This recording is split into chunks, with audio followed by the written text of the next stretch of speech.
Good morning, student. Today we will read the topic of tenses. Correct form to the verbs. There are mainly three tenses in English. There are mainly three tenses in English. Present tense, past tense, future tense. But लेकिन modern English is are two tenses, present tense and past tense. Each of the above tenses has further been divided into 4 parts. यानी कि प्रत्येक tense को, present को, past को, future को divide किया गया है 4 पार्ट्स. सिंपल प्रेजेंट या फिर इंडिफिनिट टेंस. सेकंड है इसका कंटिन्यूअस और प्रोग्रेसिव टेंस. परफेक्ट टेंस और 4 है परफेक्ट कंटिन्यूअस टेंस. यानी कि प्रेजेंट जो टेंस है उसको 4 भागों में 4 डिवाइड पार्ट्स. पास्ट टेंस है उसको भी किसमें डिवाइडेड इनटू 4 पार्ट्स, और जो फ्यूचर टेंस है उसको भी divided into 4 parts. Man verbs. Man verb mainly has 3 forms. यानी कि मुख्य रूप से 3 फॉर्म होती है, फर्स्ट, सेकंड और थर्ड. अब देखना है प्रेजेंट फॉर्म. फर्स्ट कौन सी होती है? प्रेजेंट फॉर्म होती है. और बेस फॉर्म भी बोलते हैं उसको. क्या बोलते हैं? Base form. This is also known as first form. यानी कि प्रेजेंट टेंस को क्या बोलते हैं? फर्स्ट फॉर्म भी बोलते हैं. Past form, this is also known as second form. यानी पास्ट जो फॉर्म होती है उसको क्या बोलते हैं? सेकंड फॉर्म बोलते हैं. Past participle, this is also known as third form. जो पास्ट पार्टिसिपल जो फॉर्म होती है उसको बोलते हैं third form. Apart from this, present participle and indefinitive are other 2 forms of verb. इसके बाद में आता है अपना द प्रेजेंट इंडिफिनिट या फिर simple tense. Present indefinite tense जिसको बोलते हैं सिंपल प्रेजेंट भी बोलते हैं. This tense is use to show work और task being done in the present time. यानी जो प्रेजेंट टेंस है ये है वर्तमान में जो कार्य होता है, वर्तमान में जो भी काम है उसको क्या करता है? शो करता है, ये दिखाता है, बतलाता है. In this tense helping verb such as is am are not use. यानी कि इस टेंस में helping verb is am are का यूज नहीं किया जाता है. बिकॉज क्योंकि they are parts of the main verbs and they are not independent और अनकॉमन वर्ब्स. इसकी जो फॉर्मेशन है यानी कि रचना, क्या है? रचना. रचना किस प्रकार से होती है? अफर्मेटिव टेंस यानी कि प्रेजेंट इंडिफिनिट टेंस का जो फर्स्ट जो भाग होता है उसको बोलते हैं अफर्मेटिव सेंटेंस यानी कि साधारण वाक्य. अफर्मेटिव सेंटेंसेस एस या फिर S is added with the first form of verb with third person singular subject. यानी कि एस और एस जोड़ा जाता है विद साथ में the first form of the verb. यानी कि वर्ब की फर्स्ट फॉर्म के साथ एस और एस का यूज किया जाता है, उसको ऐड किया जाता है. साथ में विद थर्ड पर्सन यानी कि थर्ड पर्सन वो भी कौन सा? Singular subject. यानी कि एक वचन कर्ता होना चाहिए जो कि है ही, सी, इट या फिर किसी का नाम. एक नाम होना चाहिए, सिंगुलर होना चाहिए. ही है, सी है, इट है और राम है या फिर मोहन हो सकता है, सीता हो सकता है. And only the first form, सिर्फ और सिर्फ किसके साथ? फर्स्ट फॉर्म के साथ. विदाउट टेकना एस और ES is used I, we, you, they and plural subject. यानी कि एस और एस का यूज यानी कि एडेड कहां नहीं होता है एस और एस, आई के साथ एस और एस का यूज नहीं होगा, वी के साथ भी आई और एस का यूज नहीं होगा, यू के साथ भी नहीं होगा, दे के साथ भी नहीं होगा, और जो प्लूरल सब्जेक्ट है यानी कि बहुवचन करता है उनके साथ भी एस और एस का प्रयोग यूज नहीं होगा। इसका पैटर्न यानी कि इसकी वाक्य की रचना किस प्रकार से होगी, सबसे पहले इसमें फर्स्ट क्या आता है, सबसे पहले इसमें आता है सब्जेक्ट। क्या आता है? सब्जेक्ट। उसके बाद में थर्ड पर्सन सिंगुलर होना चाहिए, उसके बाद में वर्ब की फर्स्ट फॉर्म और उसके साथ एस और ईएस। फर्स्ट पर्सन सिंगुलर क्या है? ये है ही, सी, इट और राम। वर्ब की फर्स्ट फॉर्म और उसके साथ एस और ईएस का यूज होगा, और उसके बाद में वाक्य में अगर ऑब्जेक्ट दे रखा है तो ऑब्जेक्ट लिखना है। एज एग्जाम्पल इसका होगा ही प्लेज, क्योंकि ही क्या है? Third person singular subject. अगर ही दिया हुआ है, सी दिया हुआ है, इट है, राम है, तो उसके साथ हम यूज करेंगे एस और ईएस का। तो यहाँ पर ही है, ही के साथ क्या आ जाएगा? प्ले आया, और तो प्ले के साथ हमने क्या ऐड किया है? एस किया है। दूसरा इसका जो पैटर्न है वो है सब्जेक्ट थर्ड पर्सन, और थर्ड पर्सन के साथ अगर प्लूरल दे रखा है, सब्जेक्ट दे रखा है, तो उसके साथ वर्ब की फर्स्ट फॉर्म आएगी और उसके साथ ऑब्जेक्ट आएगा। एज एग्जाम्पल इसका इस प्रकार से होगा सी, दे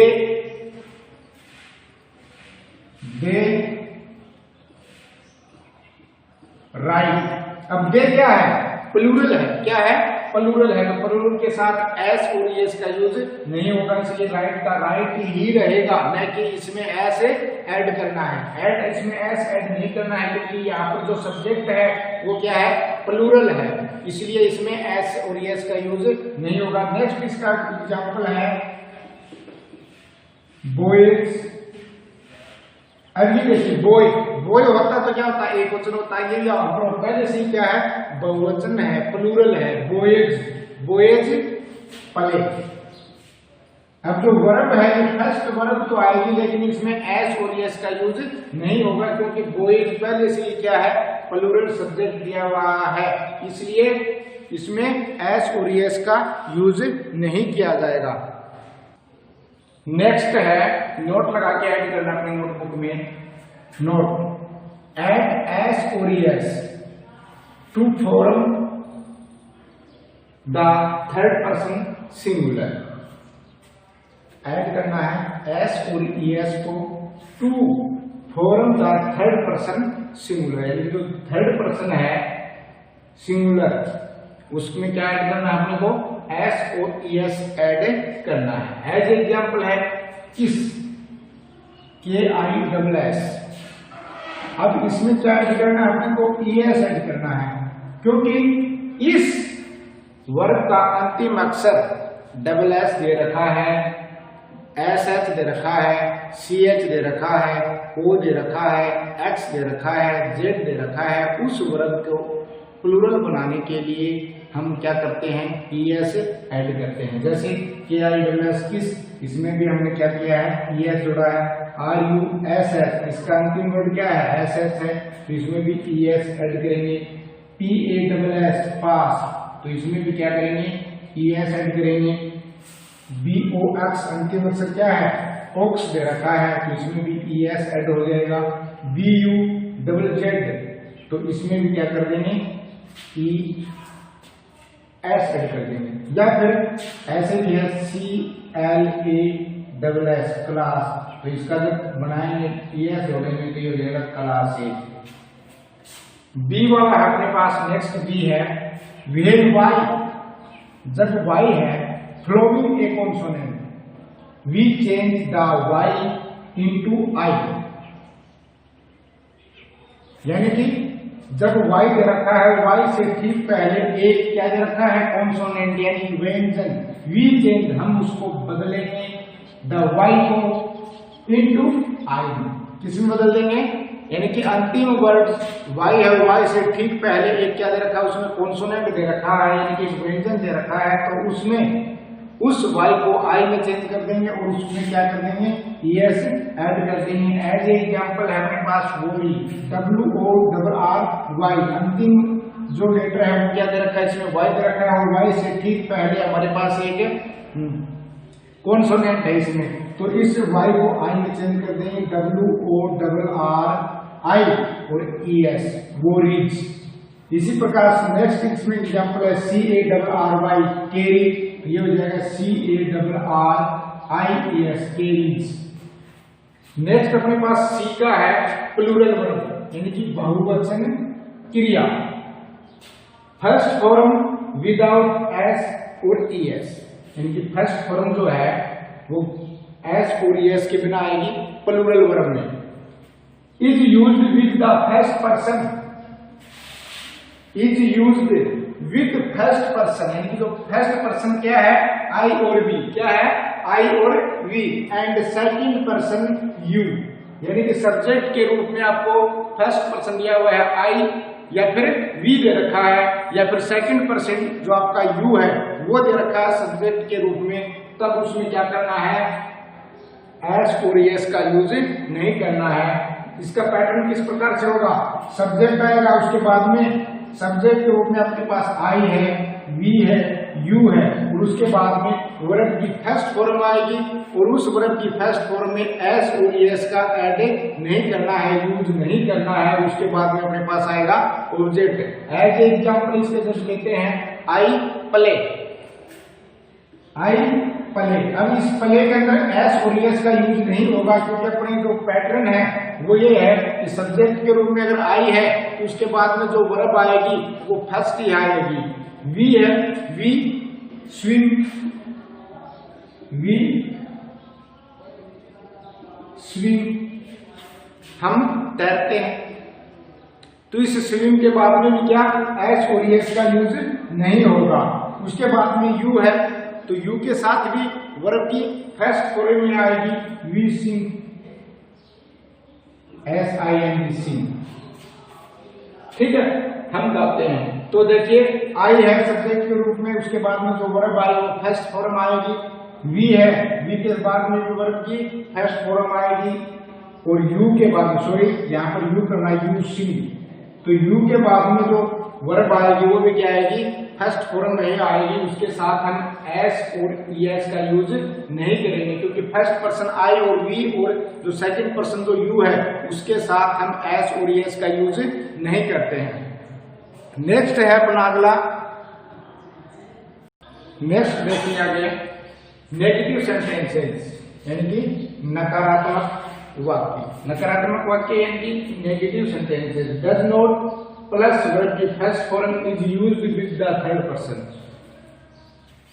सिंगुलर सब्जेक्ट, यानी कि सिंगुलर सब्जेक्ट के साथ हम डज नॉट प्लस वर्ब का फर्स्ट फॉर्म का यूज करेंगे। In negative sentences and do not plus verb की first form is used with subject as es is not added in these sentences। इसका pattern किस प्रकार से होगा, इनके सबसे पहले क्या आएगा, सब्जेक्ट आएगा, फिर थर्ड पर्सन सिंगुलर यानी कि ही, सी, इट या फिर राम, उसके साथ किसका यूज होगा, डज नॉट प्लस वर्ब की फर्स्ट फॉर्म का यूज होगा। सेकंड है बी में subject plus third person plural I, V, U के साथ डू नॉट का प्रयोग होगा और साथ में वर्ब की फर्स्ट फॉर्म का यूज होगा। एज ए एग्जाम्पल होंगे इसके, Sarita does not sing, Sarita does not, Sarita does not sing. Third person देखिए सरिता, यहाँ पर सी भी कर सकते हैं, सी डज नॉट सिंग, लेकिन सरिता डज नॉट सिंग यानी कि डज नॉट आ गया और उसके बाद में वर्ब की फर्स्ट फॉर्म आ गई, अपने पास ऑब्जेक्ट इसमें था नहीं, इसलिए ये हो गया। सेकंड है इसमें boys do not play, boys do not play, do not play. अब देखिए बॉयज सब्जेक्ट होगा थर्ड पर्सन प्लूरल है, ये अपने पास क्या है प्लूरल है। अगर इसकी जगह बॉयज की जगह आई होता है, वी होता है, यू होता है, तो उसके साथ भी किसका यूज करते डू नॉट का करते। जैसे थर्ड एग्जांपल है हमारे पास I we you, I we you they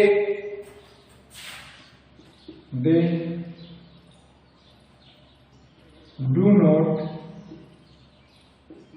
swim, यानी कि इनमें से कोई भी हो, आई हो चाहे वी हो चाहे यू हो चाहे दे हो, इनके साथ क्या आएगा डू नॉट प्लस वर्ब की फर्स्ट फॉर्म आएगी। ठीक है।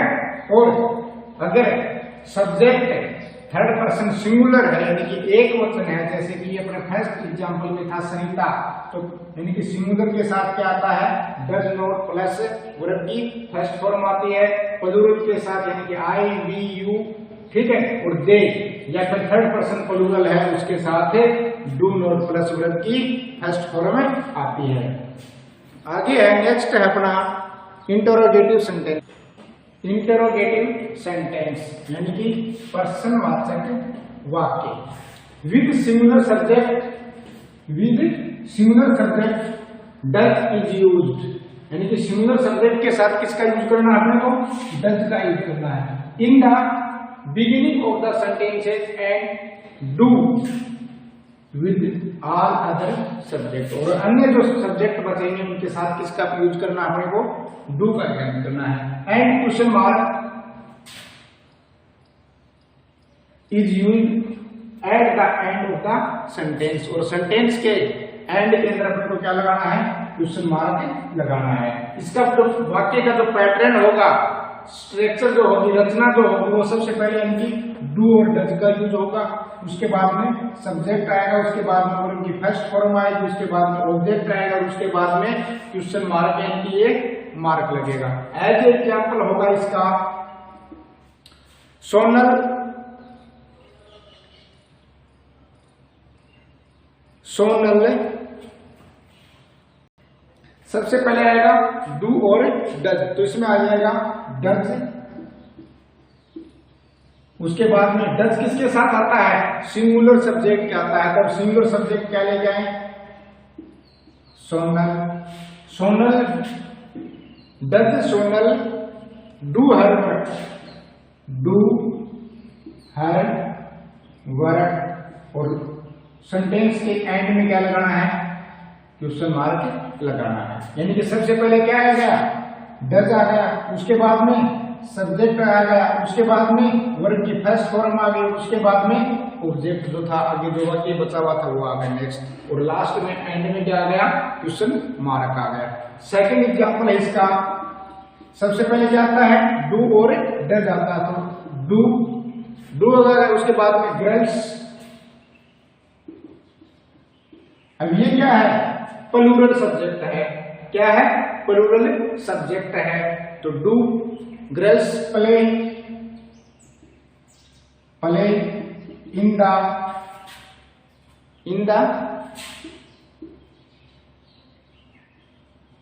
सन, और लास्ट में question mark.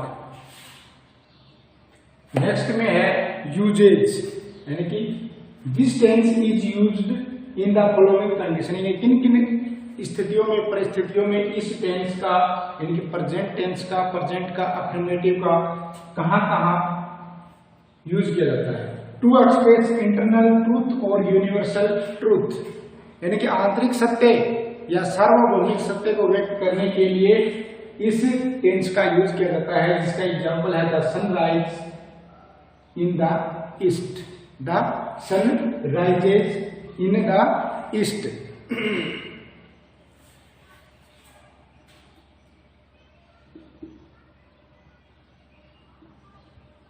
The rises in the east.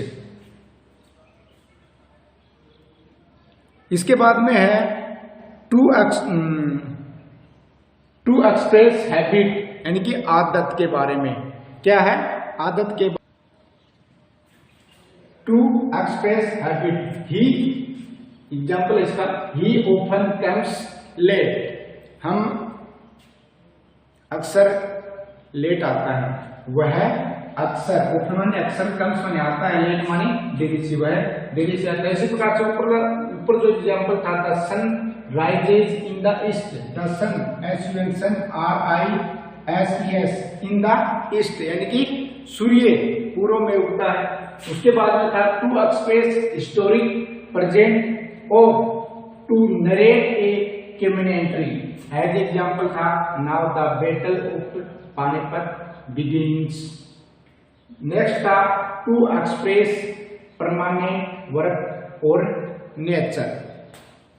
उसके बाद में आता है वी, इसका एग्जाम्पल है we hear with our ears, हम अपने कानों से सुनते हैं।